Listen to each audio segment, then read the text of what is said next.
உங்கள் தங்க நகை விற்று உடனடி பணம் பெற மேக்ஸ் கோல்ட் கால் 04445454545. இந்த கடலூர் நகரத்துல இதுக்கெல்லாம் வரி போட்டார். வீட்டுக்கு 100% வரி. 1000 ரூபாய் வீட்டு வரி கட்டினா இப்ப 2000 ரூபாய் கட்டணும். இங்க இருக்கிற கடைக்கு திமுக அதிமுக ஆட்சியில் 1000 ரூபாய் கடை வரி இருந்தா 180% உயர்த்தி 2500 ரூபாய் கட்ட வேணும். கரண்ட் பில் கரண்ட் தொட்டா தான் ஷாக் அடிக்கும்.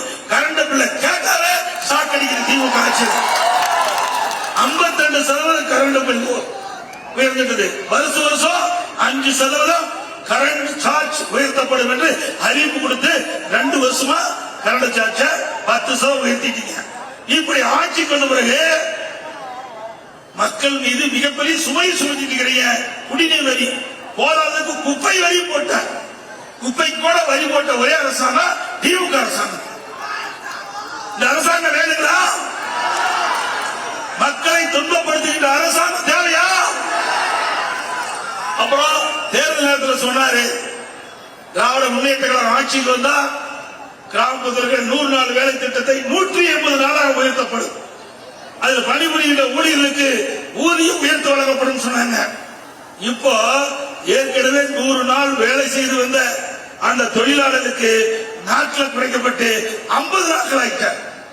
100 நாள் கிடைத்திட்டு வந்த அந்த வேலை இப்ப 50 நாள் தான் கிடைக்குது. இதுதான் திமுக. சொன்னதை செய்யவே மாட்டாங்க. மக்களை ஏமாற்றி வாக்குகளை பெறுவதிலே விஞ்ஞான மூளை படைத்த ஒரே கட்சி திமுக கட்சி, திமுக தலைவர். இன்னொன்னு சொல்றாரு, திமுக ஆட்சியில நிறைய திட்டங்களை கொண்டு வந்தார். தினம் வருவார், அப்படி கோட் ஷூட் போட்டு வருவார். அப்படியே பத்திரிகை வரும், ஊடகத்தில் வரும், ஒரு பேரை வைப்பாரு. அதோட முடிஞ்சு போச்சு. ஒரு திட்டத்தை அறிவிப்பார், அதுக்கு ஒரு குழு போட்டுவார். இது வரைக்கும் 52 குழு போட்டுருக்கார். 52 திட்டத்தை அறிவிச்சு 52 குழு போட்டு அந்த குழு போட்டா அதோட முடிஞ்சு போச்சு. இப்படி அவளை ஆட்சி செய்கின்ற ஒரே அரசாங்கம் திமுக அரசாங்கம். இதெல்லாம் எதற்காக சொல்லியிருந்தால் மக்களுக்கு தெரிய வேண்டும் என்பதை நேரத்தில் சுட்டிக்காட்ட விளைகின்றேன். அது மட்டுமல்ல, அனைத்து இந்திய அண்ணா திராவிட முன்னேற்ற கழக ஆட்சியில இன்றைக்கு குடிமராமத்து திட்டத்தை கூடாது. ஏரி குளம் குட்ட அனைத்து பகுதியிலும் தூர் வாரப்பட்டது. முழுக்க முழுக்க விவசாய பங்களிப்போடு அந்த ஏரி குளம் குட்டையில அழுகின்ற வண்டல்மண் விவசாய நிலத்திற்கு இயற்கை உரமா பயன்படுத்தினது. ஒன்று ஏரி ஆழப்படுத்தப்பட்டது, மற்றொன்று விவசாய நிலம் பண்படுத்தப்பட்டு விளைச்சல் அதிகமாக கிடைச்சது. இப்படி அற்புதமான திட்டத்தை கொண்டு வந்தோம். அதையும் கைவிட்டாங்க. ஏன்னா மழை காலத்தில் பெய்த நீர் சேமித்து வைக்கும். அப்பதான் விவசாயம் செழிக்கும், குடிப்பதற்கு தேவை நீர் கிடைக்கும். இதெல்லாம் அதிமுக ஆட்சியை நாங்கள் நிறைவேற்றப்பட்ட இந்த செய்தியை நேரத்தில் தெரிவிக்க விரும்புகிறேன். இதுலதான் எப்படின்னா, அவருடைய மகன் திரு உதயநிதி அவர்கள் ஒரு திரைப்பட விநியோகஸ்தர் வச்சிருக்கார். ரெட் ஜெயின் மூவிஸ் வச்சிருக்கார். அவர் என்ன பண்றாரு, இந்த பட தயாரிப்பாங்க பாத்தீங்களா, அதெல்லாம் அடிமாட்டு விலைக்கு வாங்கி வெளியிடுறது.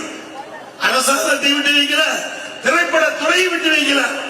கிட்டத்தட்ட விற்பனை ஆகாம படம் தயாரிக்கப்பட்டு 120 படம் பெட்டியில தூங்குது. வித்தா எனக்கு தான் கொடுக்கும் உதயநிதி ஸ்டாலின், என்னுடைய கம்பெனிக்கு தான் கொடுக்கணும், ரெட் ஜெயின் கம்பெனிக்கு தான் கொடுக்கணும் அப்படின்னு சொல்லி 12 கோடிக்கு படம் தயாரிச்சிருந்தா 8 கோடி எப்படி கொடுப்பாங்க? பெரும் நஷ்டமாயி. அதனால திரைப்படத்தையும் விட்டு வைக்கல.